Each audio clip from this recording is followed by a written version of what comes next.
Chers amis, tout d'abord une précision. À la fin du cours, ceux que cela intéresse peuvent descendre près du pupitre pour voir les livres qui sont exposés, qui sont les 4 ouvrages que j'ai publiés jusqu'ici. Le premier, quelques aspects d'une sadhana, traite plus spécialement de la pensée hindoue, de la sagesse hindoue, de la méditation et des dieux de l'Inde. Le second ouvrage est un recueil de poèmes spirituels, Les Sentiers de l'âme. Le troisième ouvrage est une exégèse spirituelle de la Bible, un premier tome d'un énorme travail, d'une énorme étude faite sur différents textes bibliques connus ou moins connus, expliqués selon l'esprit et non pas uniquement selon l'histoire ou la morale ou la géographie ou l'ethnologie. Et puis, le dernier livre publié, c'est une partie d'un journal spirituel qui relate le travail qui s'est fait en moi au cours de nombreuses années pour me permettre, disons, de vous apporter ce que je vous apporte maintenant. Pour commencer ce soir, comme la dernière fois, la lecture de quelques poèmes tirés de l'offrande lyrique de Rabindranath Tagore, le grand poète hindou de ce siècle, offrande lyrique traduite par André Gide. Mon propre nom est une prison où celui que j'enferme pleure. Sans cesse, je m'occupe à en élever tout autour de moi la paroi. Et tandis que de jour en jour cette paroi grandit vers le ciel, dans l'obscurité de son ombre, je perds de vue mon être véritable. Je m'enorgueillis de cette haute paroi. Par crainte du moindre trou, je la replâtre avec de la poudre et du sable. Et pour tout le soin que je prends du nom, je perds de vue mon être véritable. Mon propre nom est une prison où celui que j'enferme pleure. Sans cesse, je m'occupe à en élever tout autour de moi la paroi. Et tandis que de jour en jour, cette paroi grandit vers le ciel, dans l'obscurité de son ombre, je perds de vue mon être véritable. Je m'enorgueillis de cette haute paroi. Par crainte du moindre trou, je la replâtre avec de la poudre et du sable. Et pour tout le soin que je prends du nom, je perds de vue mon être véritable. Où l'esprit est sans crainte et où la tête est haut portée, où la connaissance est libre, où le monde n'a pas été morcelé entre d'étroites parois mitoyennes, où les mots émanent des profondeurs de la sincérité, où l'effort infatigué tend les bras vers la perfection, où le clair courant de la raison ne s'est pas mortellement égaré dans l'aride et morne désert de la coutume, où l'esprit guidé par toi s'avance dans l'élargissement continu de la pensée et de l'action. Dans ce paradis de liberté, mon Père, permets que ma patrie s'éveille, où l'esprit est sans crainte et où la tête est haut portée, où la connaissance est libre, où le monde n'a pas été morcelé entre d'étroites parois mitoyennes, où les mots émanent des profondeurs de la sincérité, où l'effort infatigué tend les bras vers la perfection, où le clair courant de la raison ne s'est pas mortellement égaré dans l'aride et morne désert de la coutume, où l'esprit guidé par toi s'avance dans l'élargissement continu de la pensée et de l'action, dans ce paradis de la liberté. Mon Père, permets que ma patrie s'éveille. Durant plus d'un jour de paresse, j'ai pleuré sur le temps perdu. Pourtant, il n'est jamais perdu, mon Seigneur. Tu as pris dans tes mains chaque petit moment de ma vie. Caché au cœur des choses, tu nourris jusqu'à la germination la semence, jusqu'à l'épanouissement le bouton, et la fleur mûrissante jusqu'à l'abondance du fruit. J'étais là, sommeillant sur mon lit de paresse, et je m'imaginais que tout ouvrage avait cessé. Je m'éveillais dans le matin et trouvais mon jardin rempli de merveilles et de fleurs.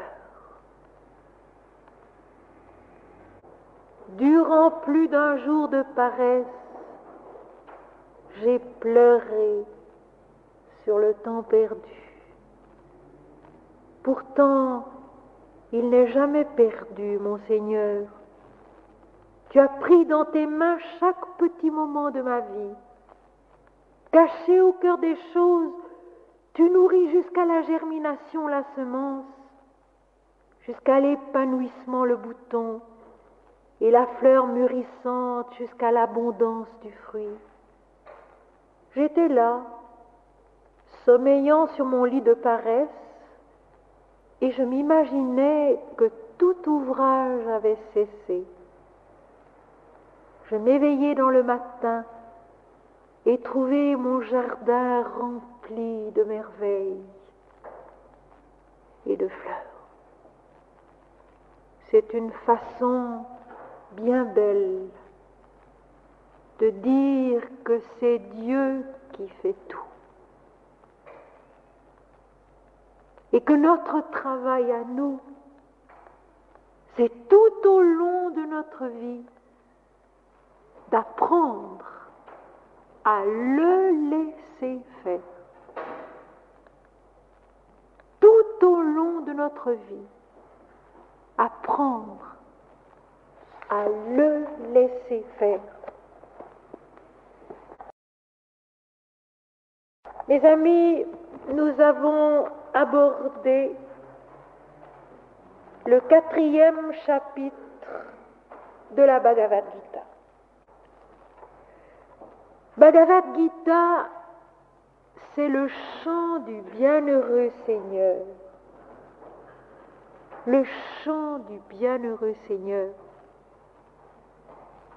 Le chant du bienheureux Seigneur dans la vie et au fond de nous-mêmes, face au drame qu'est souvent l'existence.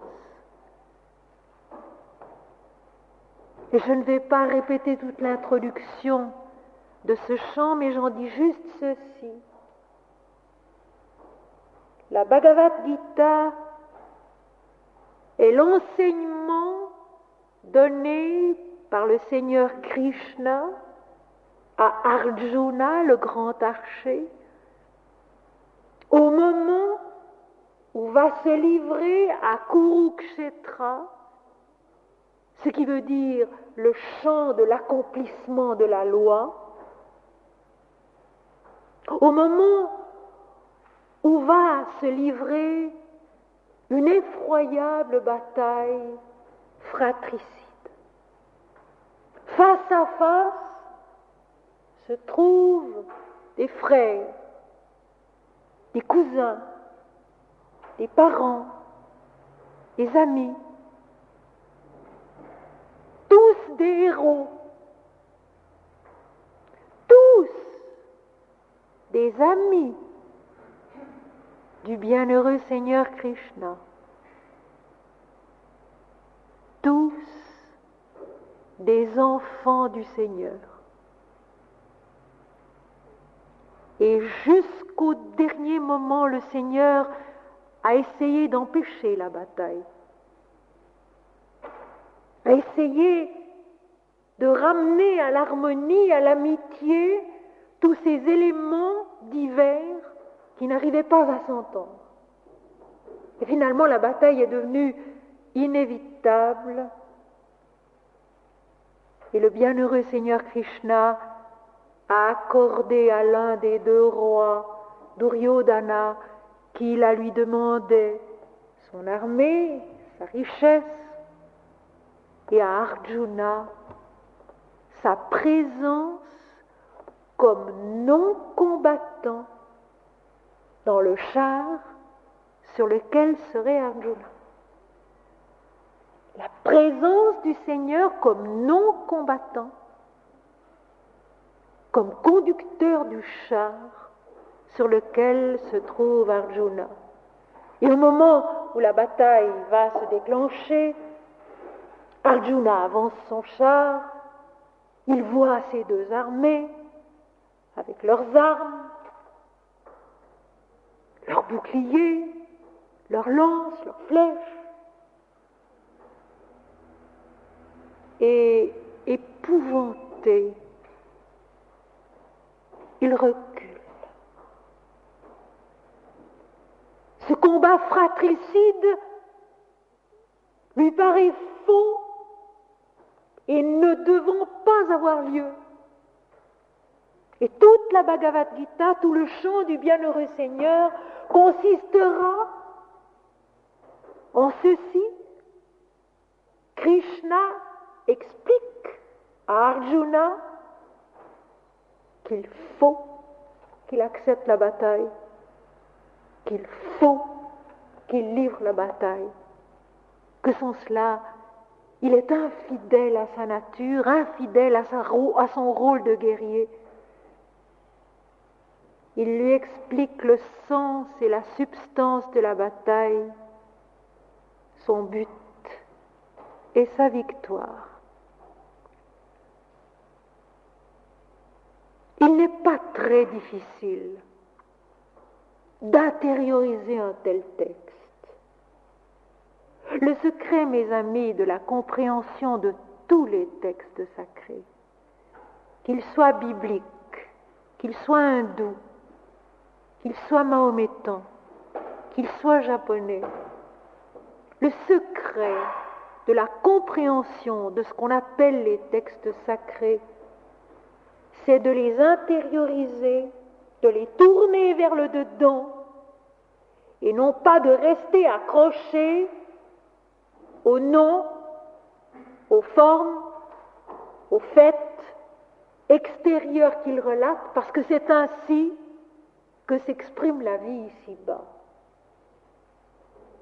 Le poème de Tagore, « Mon propre nom est une prison », où celui que j'enferme pleure. Eh bien, les textes pourraient dire cela. Les mots employés sont une prison. Les noms employés sont une prison, au-delà de laquelle il faut voir. Il ne faut donc pas s'achoper à des personnages, à des noms, à des faits. Il faut reconnaître que ces personnages sont en nous. Et tous les personnages de la Bible sont en nous.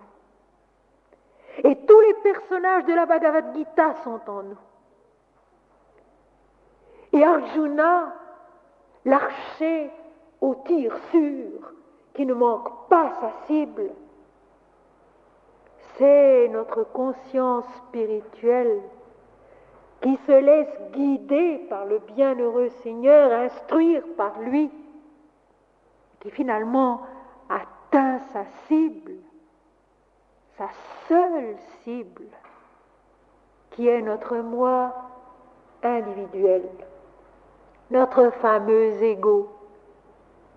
Mais j'aimerais ajouter tout de suite que même vis-à-vis de l'ego, il ne faut pas avoir une attitude méprisante et condamnatrice. N'oublions pas, notre moi individuel, l'ego, est l'image de Dieu. Seulement, il ne s'en souvient pas.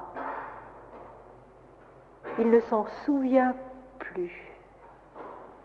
Le moi individuel, l'homme créé à l'image de Dieu, et l'homme c'est avant tout son mental, sa pensée.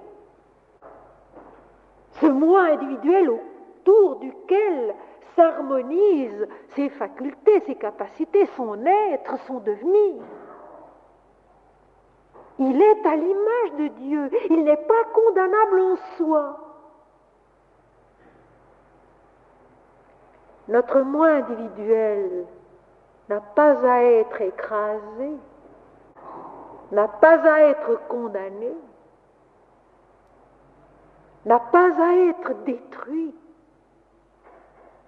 mais élevé, purifié, transformé, transfiguré, pour retrouver sa transparence qui lui permet de refléter la gloire dont il est né, la gloire du Seigneur.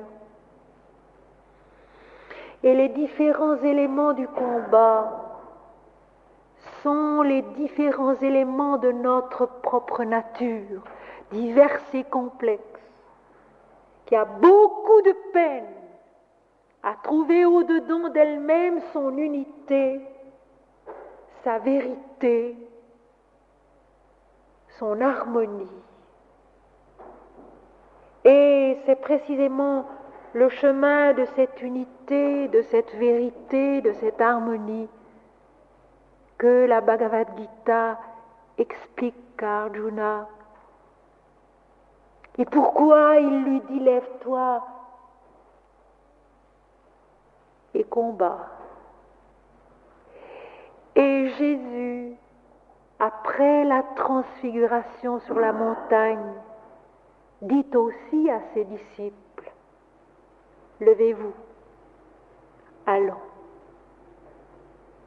Il faut toujours se lever et se mettre en route. Se lever et se mettre en route. Accepter ce combat intérieur dans lequel la victoire doit revenir, non pas à tel ou tel des combattants, mais au bienheureux Seigneur qui est le conducteur du char, non combattant. C'est là que se trouve la victoire. C'est là qu'il faut aller pour la conquérir. La victoire revient au Seigneur qui dirige le char de la conscience vers la victoire en tant qu'instructeur, non combattant, ami des deux armées, ami de tous les combattants, c'est-à-dire de tous les éléments qui nous constituent. Et après avoir, au chapitre 3, expliqué à Arjuna que tout acte doit être accompli et considéré comme une offrande, que l'homme se libère de la souffrance, l'homme se libère des perplexités, l'homme se libère de son ignorance, en accomplissant toutes ses œuvres comme une offrande, un don de soi à la vie, à la beauté, à la vérité. C'est le contenu du chapitre 3. Et maintenant, le chapitre 4 qui au fond est une excellente préparation à Noël, parce qu'il va y être question précisément de la descente de Dieu sous une forme humaine sur la terre. Krishna, 8e incarnation de Vishnu, l'incarnation de l'absolu lui-même, au dire des sages de l'Orient. Et dans le premier verset déjà lu la dernière fois de ce 4e chapitre, dans un raccourci saisissant, Krishna fait sentir à Arjuna que tout est un, que tout est Dieu, que tout vient de Dieu et vit en Dieu. Le bienheureux Seigneur dit, cet impérissable yoga, je le donnai à Vivasvant, le dieu soleil. Vivasvant le donna à Manu, le père des hommes. Manu le donna au chef de la dynastie solaire. Le commencement de tout, c'est je, ce je avec J majuscule, ce je, Krishna, qui est lui-même avant le commencement des temps, qui est lui-même le tout et l'absolu, la lumière dont tout est né, car notre origine c'est la lumière, notre substance c'est la lumière, notre conscience c'est la lumière, notre devenir c'est la lumière, et notre fin c'est la lumière. Et ceci est vrai scientifiquement aussi bien que du point de vue mystique. À l'origine est l'absolue lumière qui devient le Créateur, le Dieu Soleil, et finalement l'homme et la dynastie solaire, c'est-à-dire le système de l'univers. Cet impérissable yoga, yoga veut dire l'union. L'union de ce qui paraît séparé. Yoga et religion sont deux termes synonymes qui tous les deux veulent dire l'union de l'infini avec le fini, de l'absolu avec le relatif, de l'éternel avec le temporel, de la vie et de la mort. Je suis, dit le bienheureux Seigneur, ce commencement, cette impérissable union par laquelle et à l'intérieur de laquelle le monde a été créé, l'homme a été créé, le système de l'univers a été créé, demeurant indivisiblement un. Tout à l'heure, Krishna va expliquer cela d'une façon plus détaillée encore. Mais là, il le pose comme un principe. Cette impérissable union, j'en suis le commencement.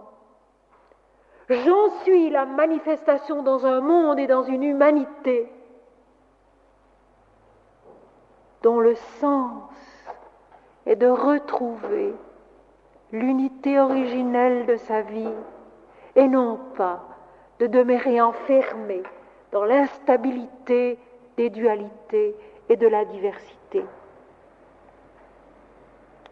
Et ainsi fut-il transmis de royal sage en royal sage, jusqu'à ce qu'il se perdit dans le grand cours du temps. Krishna répond ici à la perplexité d'Arjuna, qui, s'il avait dans son esprit la notion de cette unité fondamentale, essentielle et impérissable, n'aurait pas reculé devant le combat, aurait compris que tout est un, et que ce mouvement du combat apparent est un retour vers l'unité. Mais Arjuna ne voit pas, ne comprend pas. Il reste dans la relativité, dans la dualité. Et Arjuna lui explique pourquoi. Et ainsi fut-il transmis de royal sage en royal sage, jusqu'à ce qu'il se perdit dans le grand cours du temps. Et se pose ainsi notre premier problème dans la pratique du yoga. Comment faire pour retrouver ce qui s'est perdu dans le grand cours du temps? Pour retrouver cette unité essentielle que la diversité, les contradictions de la vie semblent renier constamment et nous empêchent de voir, nous empêchent de sentir, nous empêchent de vivre. D'abord, cet impérissable yoga se transmet de royal sage en royal sage. L'homme est l'héritier de Dieu. L'homme a un héritage noble et royal auquel il ne doit pas faillir et qu'il ne doit pas oublier. Ce sens de l'unité de la vie qui est Dieu, ce sens de la vérité de la vie qui est la lumière, ce sens de la beauté de l'existence qui est la perfection, qui est la plénitude, est transmis de sage en sage, royalement, au cours du temps qui cependant perd la notion de cette unité. Et l'Inde a une façon d'expliquer comment cela se perd. Au moment de la création, au moment d'une création, il y a une plénitude spirituelle, une intensité totale de la vie qui est esprit, qui est lumière et qui est Dieu. C'est ce qu'on appelle l'âge de la vérité, l'âge de la réalité, ou Satya Yuga, où la puissance spirituelle se trouve aux 4 quarts, c'est-à-dire dans sa plénitude. À ce moment-là, il y a une intensité de vision spirituelle, une intensité de compréhension spirituelle, une intensité d'action spirituelle qui est totale et dans laquelle vivent les hommes et le monde. Je pense pour ma part que le temps des Védas a dû être un temps de cette espèce, où le sage qui voyait le vrai l'exprimait dans les hymnes védiques et transmettait aux hommes ce qu'il voyait, ce qu'il avait vu, ce qu'il avait vécu. On dit dans l'Inde que chaque âge compte plusieurs milliers de siècles. C'est donc un très long temps. Et puis, sous l'effet du jeu des apparences, sous l'effet du jeu du nom et de la forme, qui deviennent de plus en plus prédominants pour la conscience humaine, qui prennent peu à peu plus d'importance, l'homme se laisse prendre à ce qu'il paraît être et il oublie ce qu'il est, la toute lumière de l'esprit. Arrive alors le deuxième âge qui est le tétra-yuga. Yuga veut dire âge, tétra veut dire trois. C'est comme un jeu de dés. Et ce tétra-yuga, c'est l'âge qui est représenté par le chiffre 3 sur le dé, où l'esprit a encore une puissance de 3/4 et où l'illusion, l'obscurité de l'ignorance a une part d'1/4. L'homme se laisse prendre à l'apparence et il oublie l'être. Et mes amis, ce qui est merveilleux, c'est qu'au début de la Bible, dans le livre de l'Exode, au chapitre 3, verset 14, quand Moïse demande à l'Éternel « Quel est ton nom ?» Quand Moïse, appelé par l'Éternel du sein du buisson ardent, lui demande « Quel est ton nom ?» L'Éternel lui répond « Je suis. Voilà mon nom pour l'éternité. Je suis. » Le nom de Dieu, le nom de l'être, c'est « Je suis », l'être, et non pas l'apparence. Et c'est toute la différence. Nous sommes ici-bas, peu à peu, prisonniers de l'apparence. Et dans le deuxième âge de l'homme, l'apparence a gagné du terrain, l'être en a perdu. Le troisième âge s'appelle Dvapara Yuga. Le déroulé, il montre maintenant 2 points. Et la conscience de l'homme est divisée en 2. Une moitié spirituelle, une moitié obscurité, soumise à l'apparence des dualités, se laissant prendre à ce moi individuel qui peu à peu devient Satan en lui. Il ne l'est pas à l'origine, mais il devient Satan, le trompeur, le menteur, celui dont l'Apocalypse dit qu'il séduit toute la terre, quand peu à peu le moi individuel se prend à son propre jeu, à son propre piège et dit c'est moi qui fais. Oubliant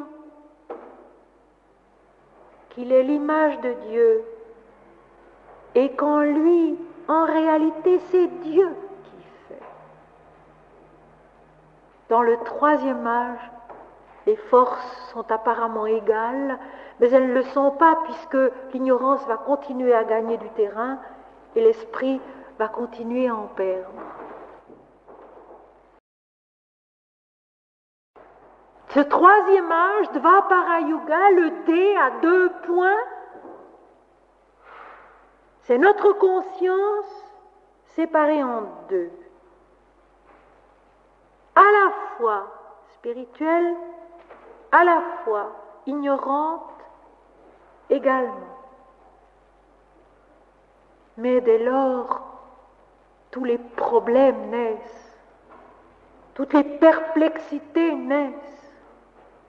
Et finalement, le doute, ce grand ennemi de notre progression, se loge dans notre conscience quand il n'y a ainsi aucun moyen de sortir de la dualité, de sortir de l'opposition entre la lumière et la nuit.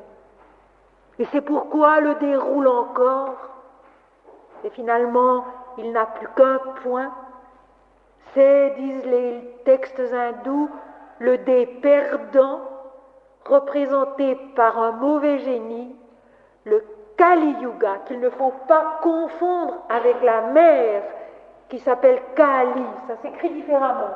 Alors le Kali Yuga, le quatrième âge, où l'ignorance est de 3/4 et où la lumière est d'1/4, est l'âge du dé perdant, l'âge des conflits, l'âge de la confusion, où l'homme, en grande partie, ne se souvient plus qu'il est né de Dieu, fils de Dieu, image de Dieu, mais où il est vaincu par sa propre individualité qui a séduit toute la terre. Alors je veux juste vous noter le nom de la déesse Kali, qui s'écrit comme ceci. La mère Kali s'écrit avec 2 accents circonflexes, ce sont d'autres lettres, tandis que le Kali Yuga s'écrit sans accent circonflexe, c'est donc un autre mot. Ces 4 âges prennent chacun d'eux un très long temps, des milliers de siècles, disent les hindous. Mais ces 4 âges, comme tout le reste, sont en nous. Et plusieurs fois dans notre vie, ici-bas, nous roulons avec le dé du chiffre 4 au chiffre 3, du chiffre 3 au chiffre 2, et du chiffre 2 au chiffre 1, et même 0, c'est-à-dire que l'esprit en nous n'a plus rien à dire, ne peut plus rien nous apprendre, parce que nous nous sommes laissés prendre aux apparences et que nous ne sortons plus de là. Les périodes sombres de notre vie, les périodes proches du désespoir, de l'obscurité totale, de l'inconscience, du désarroi où nous ne voyons plus de solution à nos problèmes, sont ces moments où le dé a roulé jusqu'au chiffre perdant 1 et où nous ne nous souvenons même plus que l'esprit existe, que l'esprit est un, que l'esprit est tout. Mais c'est alors justement que le dé roule encore et qu'opère la grâce divine qui vient à notre secours, qui descend en nous pour nous aider à retrouver le vrai sens de ce que nous sommes, le vrai sens de la vie. Mais le verset de la Bhagavad Gita est beau. Cet impérissable yoga, cette impérissable communion de toute la vie, de l'être, qui s'est transmise de royal sage en royal sage, a roulé comme le dé et se perdit dans le grand cours du temps, où peu à peu la division de l'apparence a gagné du terrain sur la foi en l'esprit.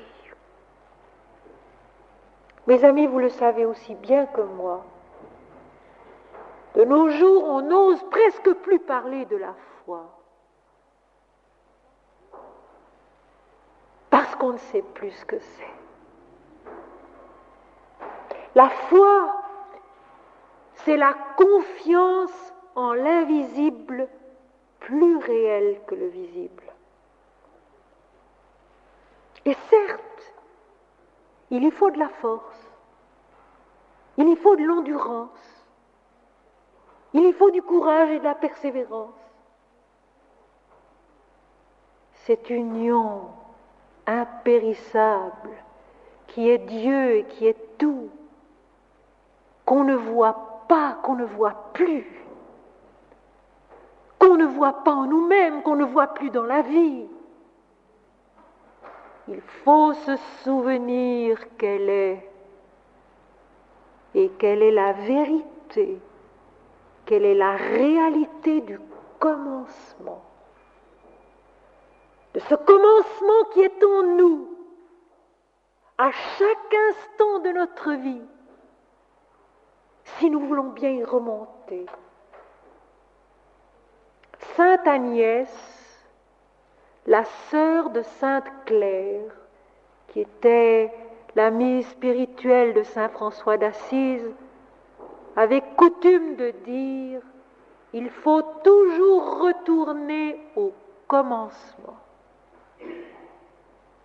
Au commencement. Et au 2e chapitre de l'Apocalypse, verset 5, il est dit ceci.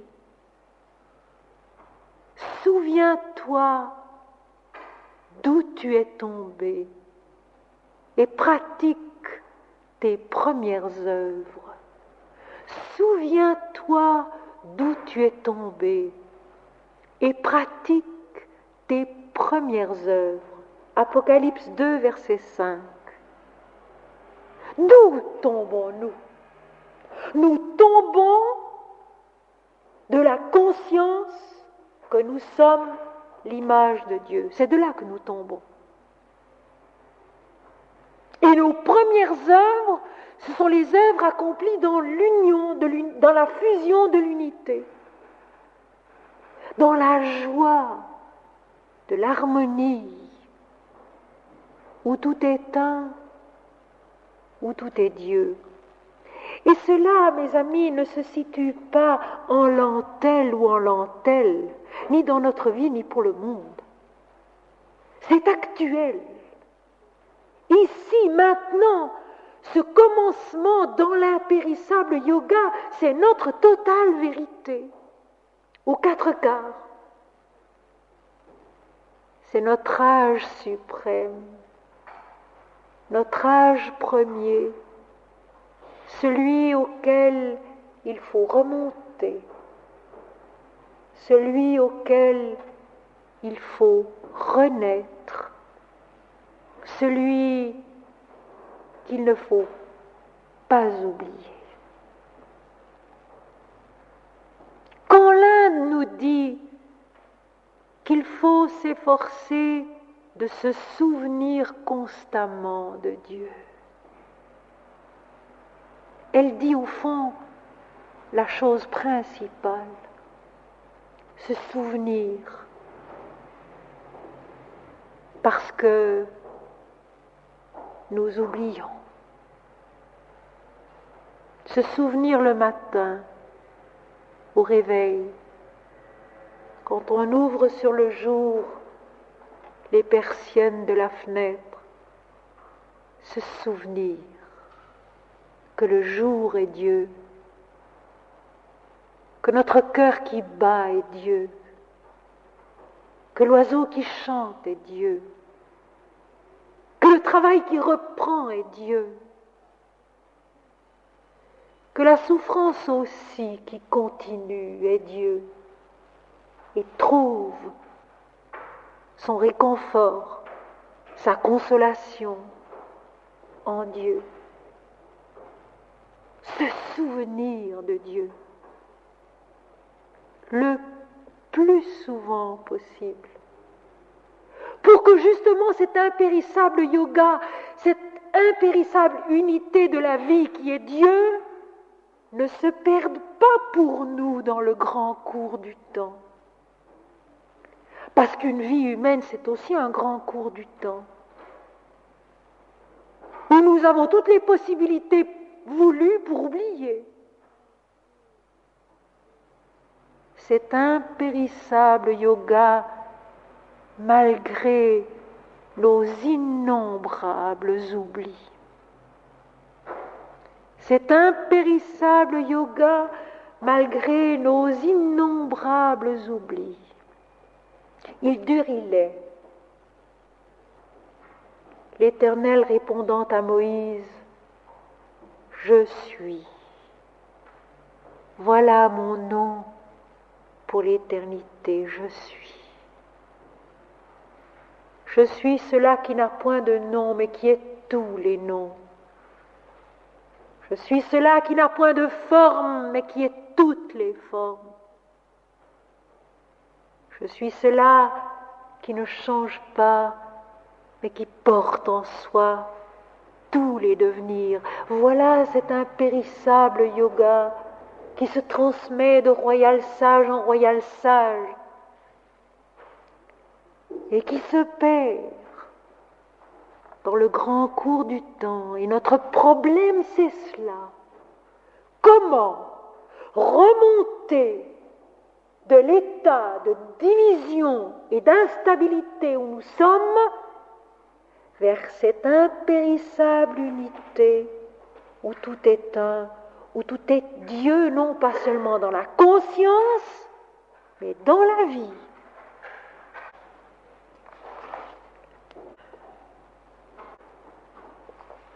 Et la réponse se trouve au verset 3 de notre chapitre 4 de la Bhagavad Gita. Ce même yoga ancien et originel. Donc, comprenons bien, cette même unité ancienne et originelle t'a été déclarée aujourd'hui par moi. Car tu es mon dévot et mon ami. C'est le secret le plus haut. La réponse à notre problème, comment retrouver cette unité originelle, ancienne et éternelle? Comment remonter de l'instabilité diverse dans laquelle nous sommes vers l'unité essentielle et immuable d'où nous sommes nés et à qui nous devons remonter, renaître? Car tu es mon dévot et mon ami, c'est-à-dire aimer Dieu. L'amour de Dieu est le chemin qui remonte des divers âges vers la plénitude de l'esprit qui est un et qui est tout. La Bhagavad Gita est considérée comme un texte védantique. Un texte védantique, Vedanta veut dire la fin du Veda. Le Veda, les Védas sont la connaissance divine dans la création, dans la diversité.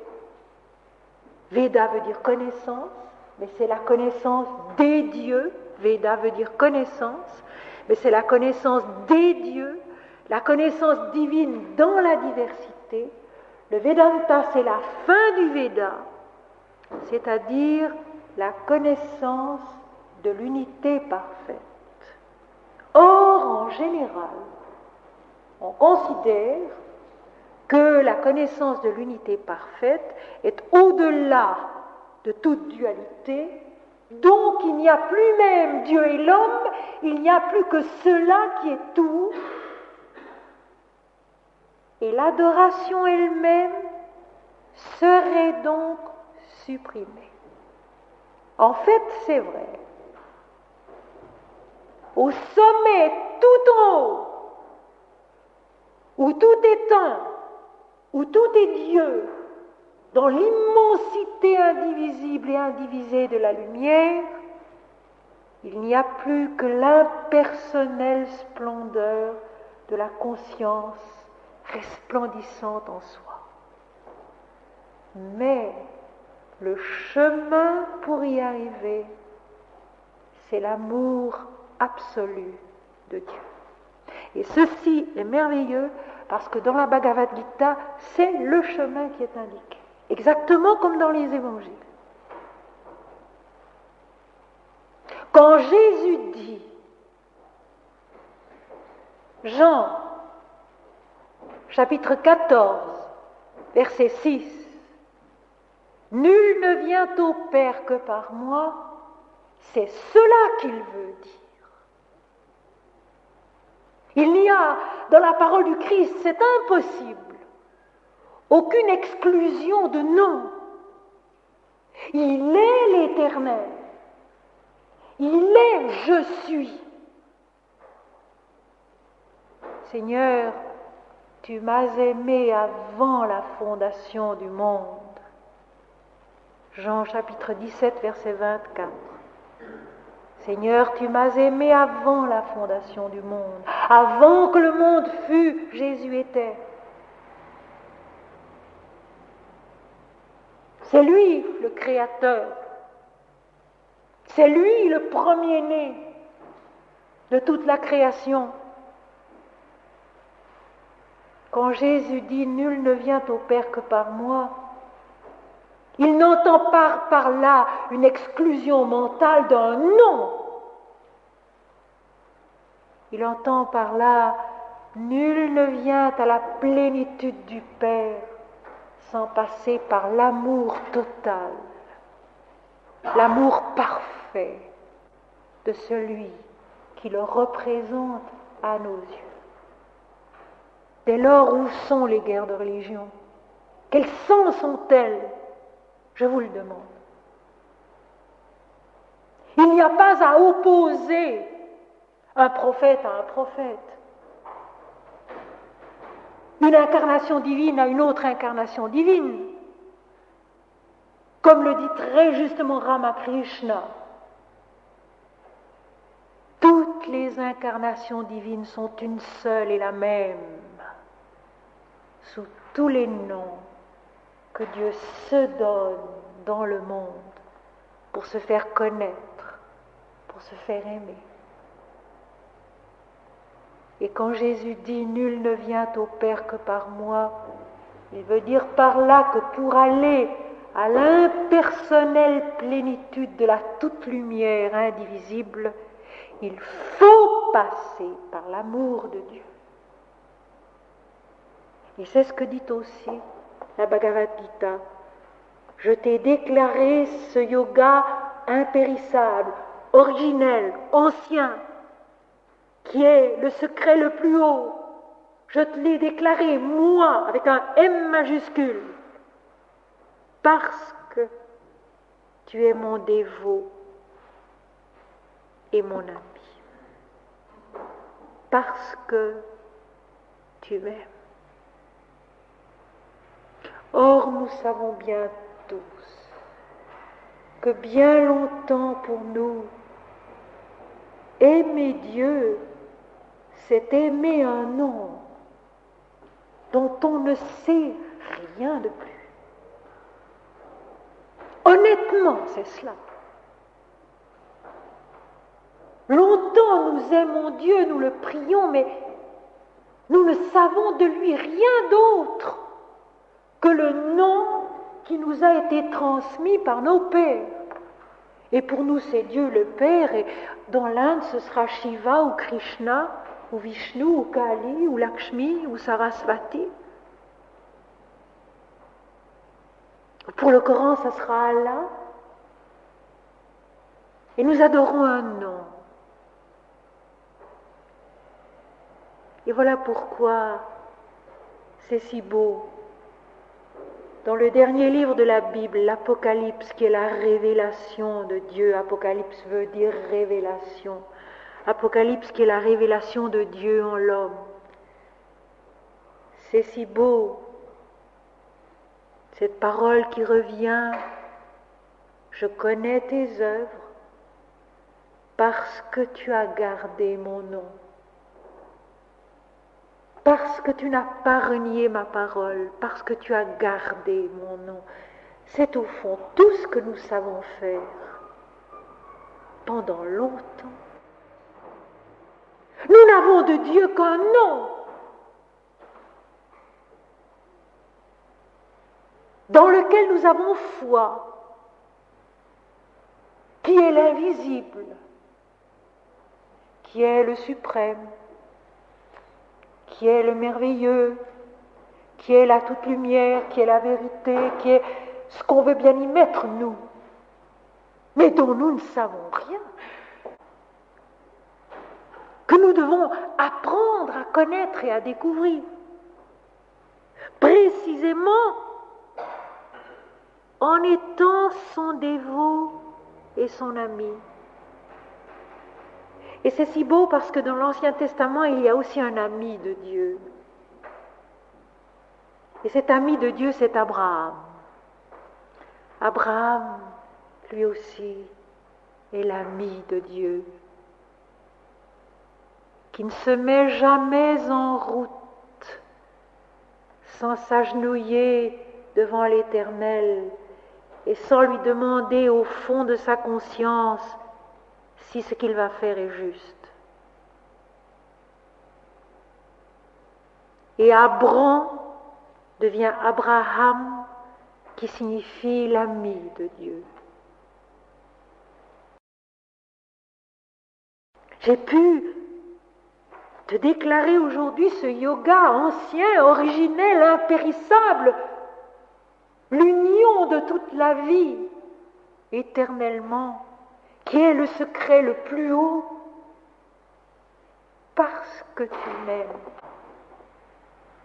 Et ceci, mes amis, peut nous arriver à nous aussi, doit nous arriver à nous aussi. Si nous avons assez de persévérance dans un amour pour Dieu qui, je le répète, est fait de beaucoup d'ignorance. Et justement, il faut qu'il soit fait de beaucoup d'ignorance. Parce que quand nous avons trop d'idées précises sur Dieu, eh bien c'est là justement que nous ne savons rien.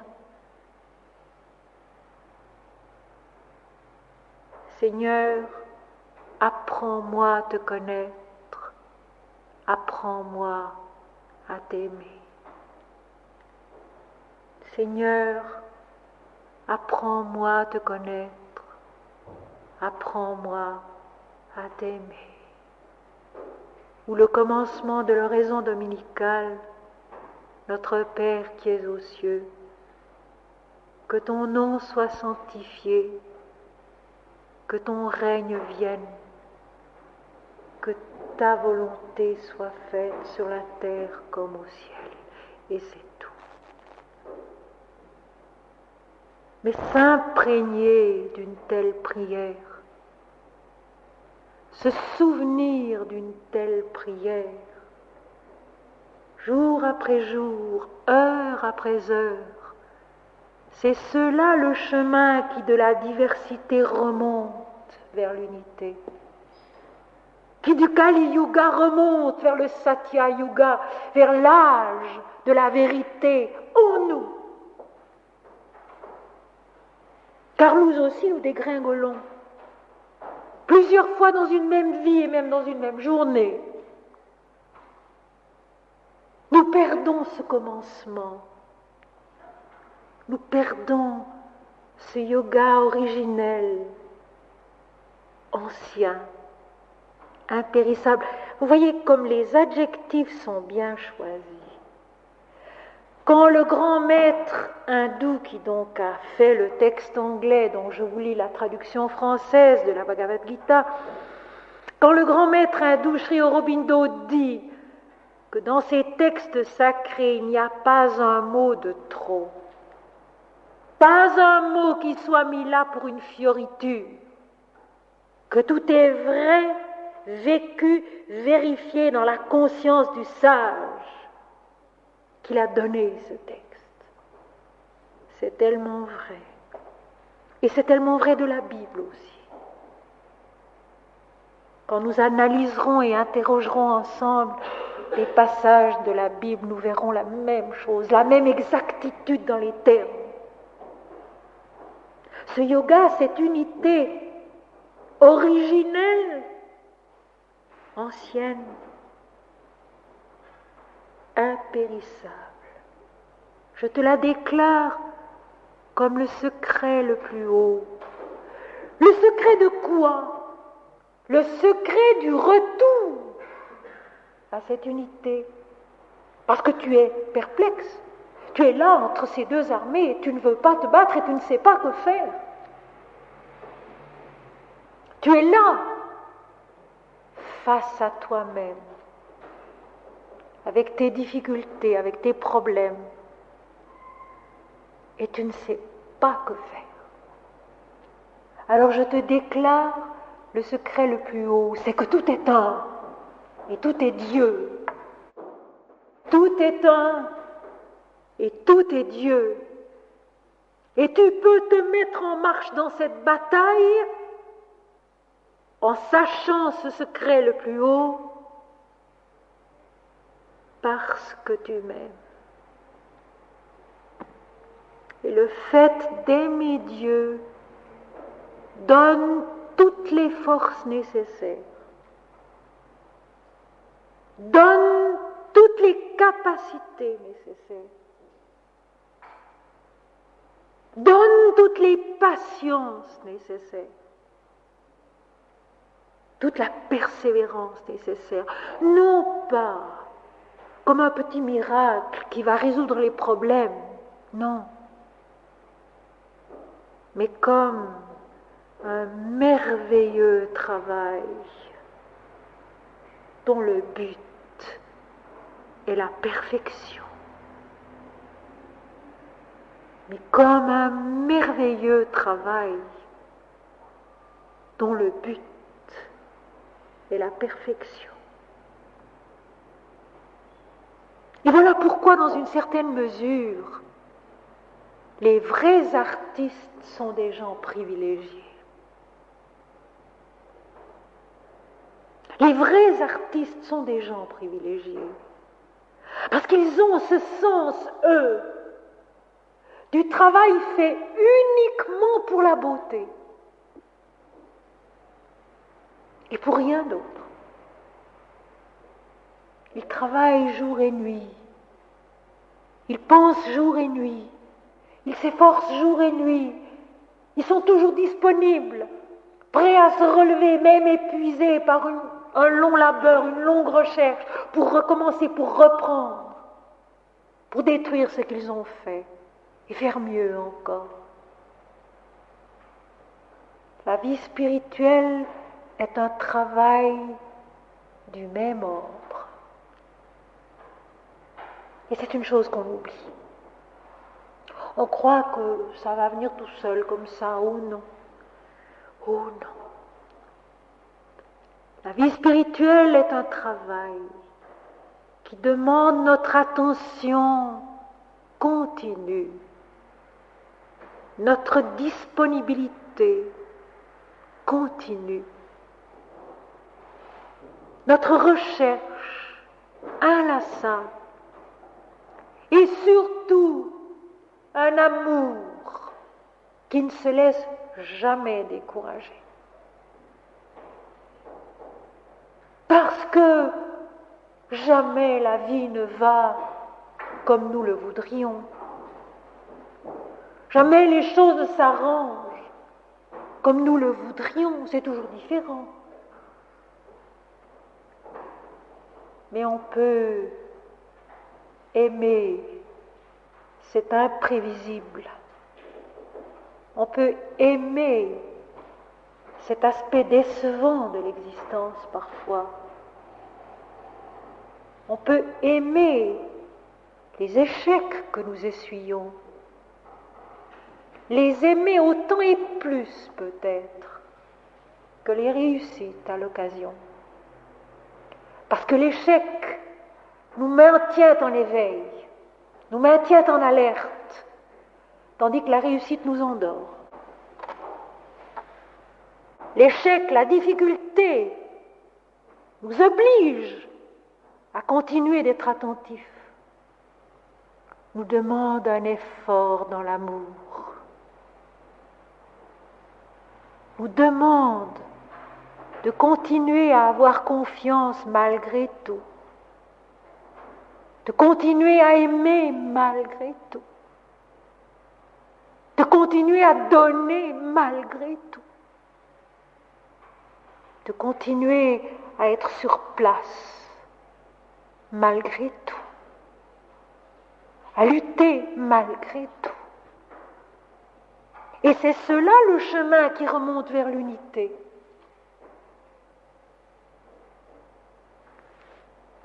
Et les anciens le savaient puisqu'ils disaient « Les dieux éprouvent ceux qu'ils aiment ».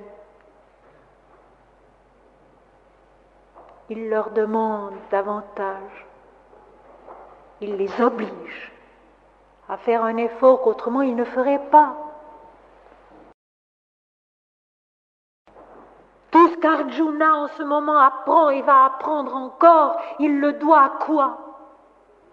À cette énorme bataille de Kurukshetra, qui est un conflit intérieur de toutes les parties de notre être qui sont également nées de Dieu, aimées de Dieu, façonnées de l'Esprit, mais qui ne le savent pas et qui ne retrouvent pas le chemin de leur harmonie, de leur unité. Alors la réponse au premier problème, comment se mettre en route pour remonter au cours des âges afin que le chiffre 1 du 2 redevienne le chiffre 2 et puis le chiffre 3 et puis le chiffre 4, comment faire? Aimer Dieu, Seigneur, apprends-moi à te connaître, apprends-moi à t'aimer. Mon Seigneur et mon Dieu, comme le dit l'apôtre Thomas dans l'évangile de Jean, chapitre 20, ou le début de l'oraison dominicale, notre Père qui es aux cieux, que ton nom soit sanctifié, que ton règne vienne, que ta volonté soit faite sur la terre comme au ciel. Et là déjà, nous sommes montés très haut. Et il est presque réconfortant de voir au verset 4 notre cher Arjuna être totalement perdu et n'y rien comprendre, très proche de nous, par la question qu'il pose au bienheureux Seigneur Krishna. Il sait que Krishna est le Seigneur. Krishna veut dire sombre, obscur. Pourquoi? Parce que Dieu, s'il apparaissait dans toute sa splendeur, il pulvériserait l'univers, il consumerait la conscience de l'homme. Il faut qu'il se voile pour que l'homme puisse le voir et le sentir proche de soi. Mais cette apparence, proche et aimable, trouble le mental d'Arjuna, l'intelligence mentale d'Arjuna, qui ne comprend pas et qui pose cette question. Le dieu soleil, ancêtre de la dynastie solaire, était un des premiers-nés des êtres. Et toi, maintenant seulement, tu es né en ce monde. Comment comprendre que tu le lui aies déclaré au commencement des temps? Question naïve, mais enfin, tu viens de me dire que c'est toi qui as donné le yoga impérissable au dieu solaire pour qu'il crée le monde et l'humanité et le système solaire, mais toi, tu viens de naître tandis que le monde, il y a longtemps qu'il existe. Ne sourions pas. Nous faisons exactement la même chose avec Jésus-Christ. Jésus-Christ que nous nous obstinons à voir comme étant né en l'an 1 de notre ère. Alors qu'il est l'Éternel, bien avant la création, bien au-delà d'elle, tout en étant en elle également. L'intelligence mentale ne parvient pas à sortir de l'apparence qui fait dire à Arjuna, mais enfin toi, tu es jeune encore, tu es né il n'y a pas si longtemps dans des circonstances extraordinaires, bien sûr, mais enfin, comment se peut-il que tu aies, toi, avant même le commencement de l'univers, donné ce yoga impérissable, ancien et originel au dieu soleil qui a créé la dynastie solaire, le système solaire et l'univers. Il nous faut un grand effort d'amour, un grand effort d'âme, parce que la foi est une force de l'âme. Et ceci la situe très haut. La foi est une force de l'âme qui sait sans voir, qui comprend sans analyse, tandis que le doute vient du mental, est forgé par le mental dualiste. La foi est une force de l'âme qui sait sans voir, qui comprend sans analyse. Et Arjuna, qui est pourtant le dévot et l'ami de Krishna, n'arrive pas à se départir de la forme physique de Krishna, de son âge, et à faire rimer ça avec ce commencement des temps où il aurait donné le yoga impérissable au Créateur lui-même. La parole de Jésus dans la prière sacerdotale, Jean 17, verset 24. Père, tu m'as aimé avant la fondation du monde. Et l'Apocalypse qui affirme, il est le commencement de la création de Dieu, le témoin véritable, le commencement. Il était donc avant. Christ est l'Éternel, sans commencement ni fin. Et de même, Krishna explique à Arjuna que l'avatar, l'incarnation divine, est l'Éternel, sans commencement ni fin. Et alors viennent tous ces admirables versets qui expliquent ce qu'est l'incarnation divine, ce qu'est l'avatar. Et ceci va poser notre deuxième problème et sa réponse.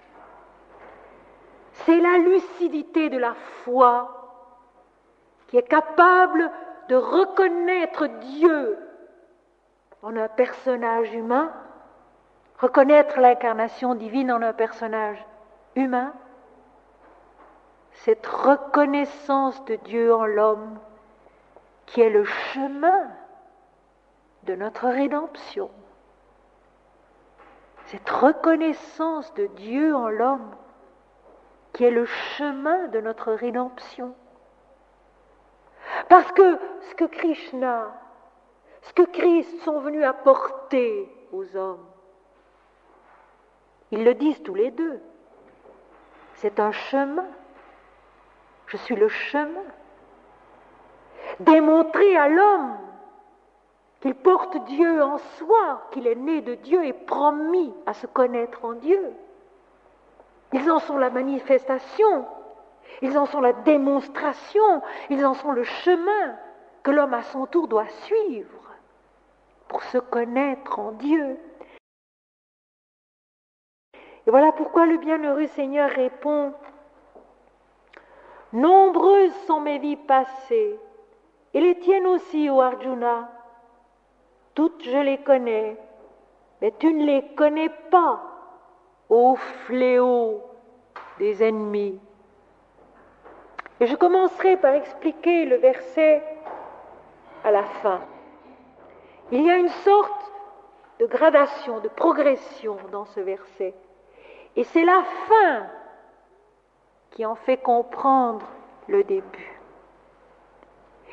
Il donne à Arjuna cette épithète, donc le bienheureux Seigneur donne à Arjuna cette épithète: tu es le fléau des ennemis. C'est-à-dire, tu es celui qui frappe mortellement les ennemis. Or, les ennemis, tant qu'ils soient, ont un seul nom. C'est le moi individuel. C'est l'ego. C'est le seul ennemi. C'est le seul ennemi dont Arjuna est le fléau qu'il va frapper au cœur de la cible afin de triompher de ce moi individuel qui se laisse prendre à l'apparence et qui oublie l'être dont il est né, dans lequel il grandit et auquel il est promis de retourner. Arjuna est le fléau des ennemis. Il est cette conscience instruite par Dieu, éclairée par Dieu, qui suit le chemin du combat, dont la seule victime doit être le moi individuel. En chacun et en tous. Ce moi individuel qui doit mourir à soi pour renaître à Dieu, pour se souvenir qu'il est né de Dieu et fait pour se connaître en Dieu. Et la lucidité de la foi, c'est celle qui sait reconnaître en Krishna, en Jésus, le Sauveur, celui qui vient pour éclairer, pour montrer le chemin et pour aider les hommes à se redécouvrir peu à peu ce qu'ils étaient impérissablement, originellement, anciennement et pour toujours, un avec Dieu. Et quand le bienheureux Seigneur Krishna dit « Nombreuses sont mes vies passées et les tiennes aussi, ô Arjuna, toutes je les connais, mais tu ne les connais pas. » Cela ne veut absolument pas dire, dans l'esprit du Seigneur, qu'il y a une succession d'existences, avec une succession de noms, une succession de destinées sur la terre, dont tous les détails sont retenus dans l'esprit du Seigneur. Oh, pas du tout. La vie est une, le monde est un, l'humanité est une, tout est esprit et tout est contenu en Dieu, dans l'esprit. Et il faut comprendre cette parole de Krishna exactement comme il faut comprendre celle-ci qui se trouve dans l'Apocalypse au chapitre 2, verset 23. Vous connaîtrez que je suis celui qui sonde les reins et les cœurs et que je connais toutes vos œuvres. Je suis celui qui sonde les reins et les cœurs et je connais toutes vos œuvres. Apocalypse 2, verset 23. Là aussi, il ne s'agit pas du tout d'un catalogue. Il ne s'agit pas du tout d'une succession de faits, de noms, de personnages. Dieu nous connaît le monde, connaît les peuples, connaît toutes les destinées, toutes les vies, les siennes et les nôtres, parce qu'il est toute la vie. Parce qu'il est tout être, sa substance, sa conscience, son âme, son esprit. Il y a un texte que je cite extrêmement souvent parce qu'il est très important, qui se trouve aux Colossiens chapitre 1, versets 15 à 17, où l'apôtre Paul dit de Jésus: il est l'image du Dieu invisible, celui en qui, par qui, pour qui toutes choses ont été créées et subsistent.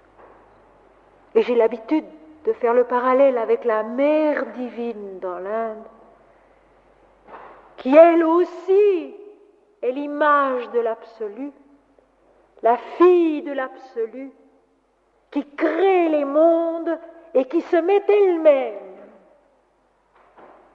dans les mondes, qui les connaît donc comme sa propre chair, sa propre vie, sa propre conscience, sa propre réalité. C'est ainsi que Dieu nous connaît. Non pas comme un tyran extérieur et un juge, mais comme celui qui est chacun de nous dans son état actuel, dans son devenir et dans sa plénitude future. Et ceci, Sri Aurobindo l'explique très très bien en disant que l'homme est à la fois un être individuel avec un nom et une forme déterminée, qu'il est un être cosmique, c'est-à-dire que l'univers est en lui, et qu'il est la réalité suprême qui les contient tous les deux. Dieu est ce que nous sommes maintenant. Il est ce que nous devons devenir. Et il est notre suprême plénitude, qui est aussi notre commencement dans l'indivisible unité. Et ceci, mes amis, est infiniment réconfortant. Parce que, quelle que soit notre situation, quel que soit notre destin, quelle que soit notre souffrance, quelle que soit notre joie, quelle que soit notre réussite ou quel que soit notre échec, Dieu est cela.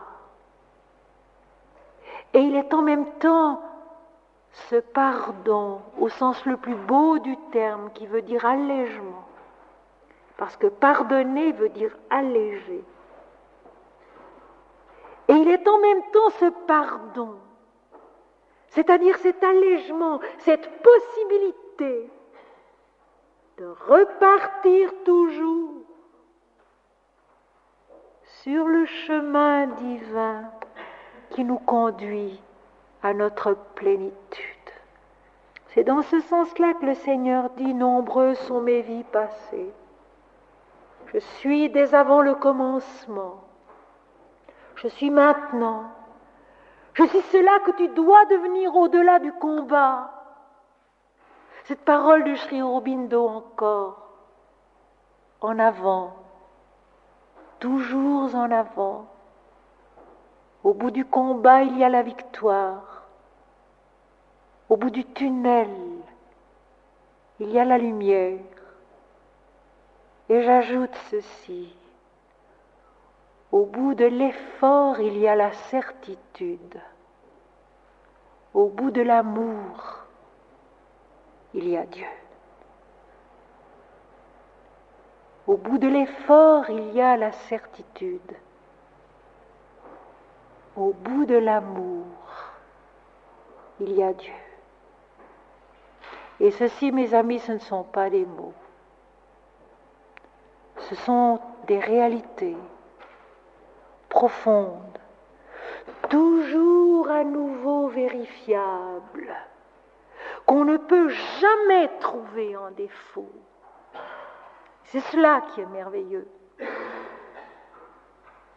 Ce sont des vérités, toujours à nouveau vérifiables, et qu'on ne peut jamais trouver en défaut, à condition seulement que le travail soit pur, que le travail soit vrai, exempt d'égoïsme, exempt d'orgueil, fait pour la vérité du travail et pour l'amour de Dieu. Toutes, je les connais. Je suis chaque instant de la vie de chacun. Mais tu ne les connais pas. Mais il ajoute au fléau des ennemis. C'est-à-dire toi qui vas les vaincre, ces ennemis qui sont l'égoïsme et l'orgueil et l'ignorance et la nuit. Et toi aussi alors, tu connaîtras toutes choses. Dans l'Inde, c'est la mère divine qui est le créateur. Exactement le pendant du Christ qui est le créateur pour nous, le premier-né est le créateur, la première-née est la créatrice, la mère divine. Et là, 4 aspects principaux, 4 noms principaux qui déterminent très bien les 4 éléments de nos vies, de chacune de nos vies, de la vie. Il y a Maheshvari, qui veut dire le Seigneur. Le nom masculin est Ishvara, et tous deux veulent dire le Seigneur. Ma, c'est la mère. Maheshvari, c'est le Seigneur. L'impartiale justice de Dieu. L'impartiale vérité de Dieu. Qui sait exactement où nous en sommes. Ce que nous sommes, je connais tes œuvres, c'est dans ce sens-là. Et je rends à chacun selon son œuvre. Non pas des récompenses et des punitions, mes amis. Souvent déjà j'ai dit que sur le plan divin, il n'y a ni récompense ni punition. Ce sont des idées des hommes, cela.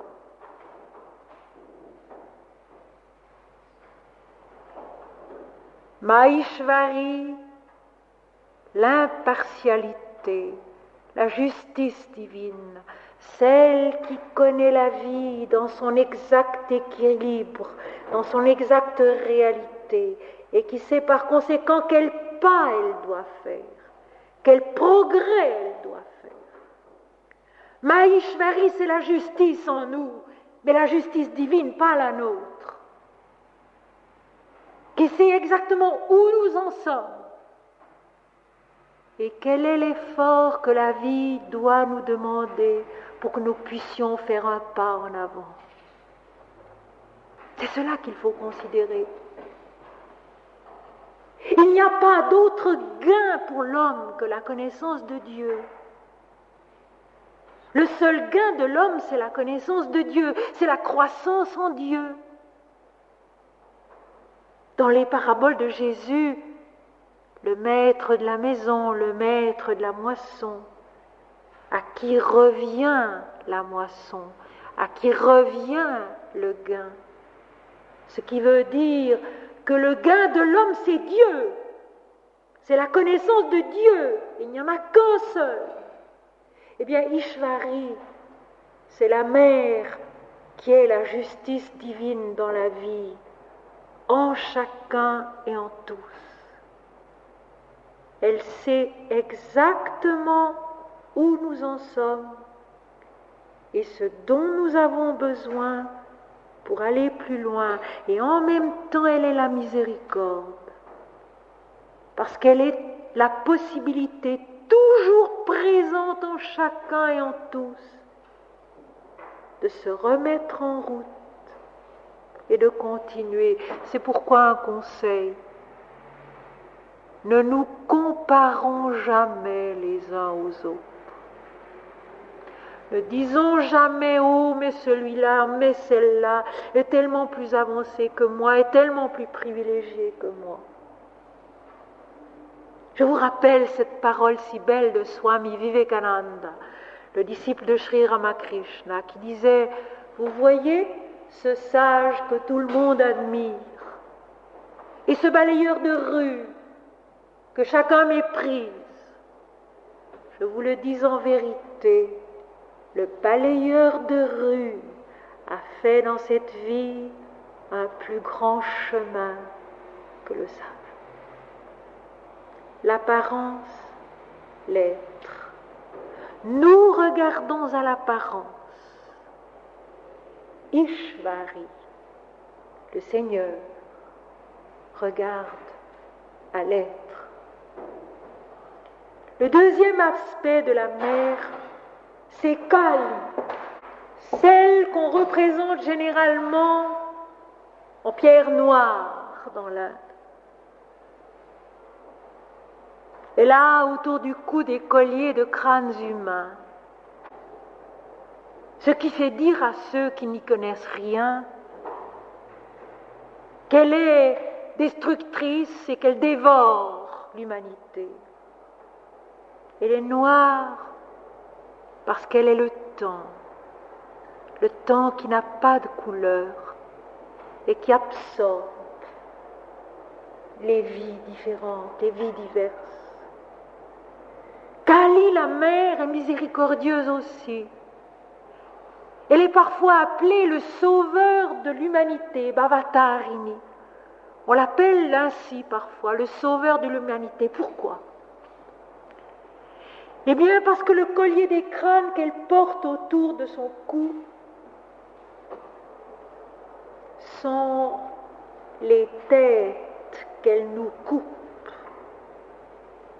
c'est-à-dire les différents moments de notre personnalité qu'elle détruit et qu'elle fait progresser, renaître à autre chose, plus haut, plus loin, dans la remontée du Kali Yuga au Satya Yuga. Elle est miséricordieuse parce que la mort est miséricordieuse, le sommeil est miséricordieux, la paresse est miséricordieuse à l'occasion.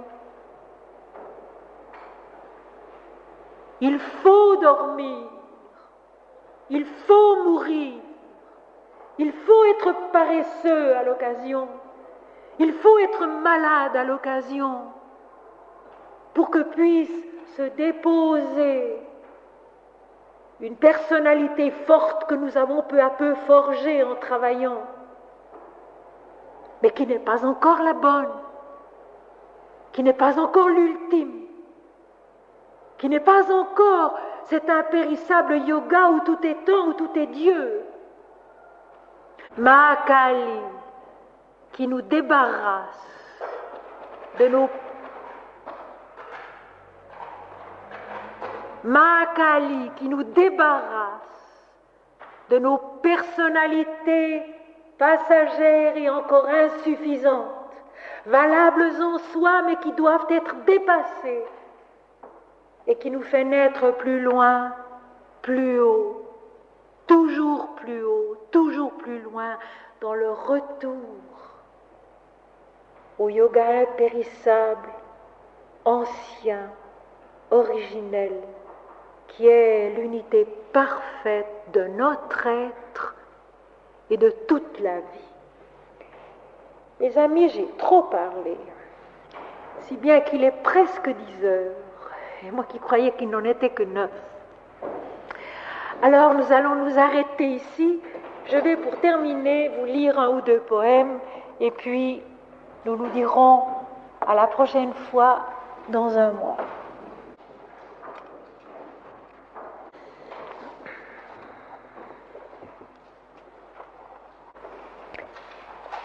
La louange du Seigneur tirée des sentiers de l'âme. Comme il est beau ton jour, Seigneur, comme il est frais et léger sans besogne, car tu ne peines pas, mais tu projettes ta joie en monde dans le ciel.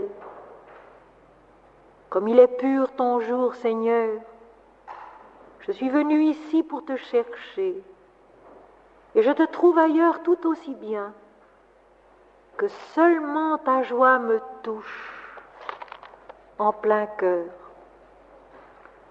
Je t'offre une couronne, un rameau d'heures et d'amour. Elles ont passé monotones, mais j'écoutais chanter ton jour. Il est descendu de la crête, grand oiseau échappé du nid, et j'ai vu rire le poète attentif à son moindre cri. Il s'est arrêté près des sources, bavardant comme un écolier, puis folâtrant de mousse en course, il a baisé tous les halliers. Il conquit la plaine et l'espace, sans te reconnaître pourtant. Alors il s'est voilé la face pour t'accueillir moins éclatant. Et tu parus sur la terrasse où nul n'en était prévenu, tel un sourire de la grâce sur les seins du lilas chenu. Tu parus. Pourquoi me distraire? La cloche a sonné mon bonheur, et ma vie est une prière qui redit ce qu'a dit la fleur.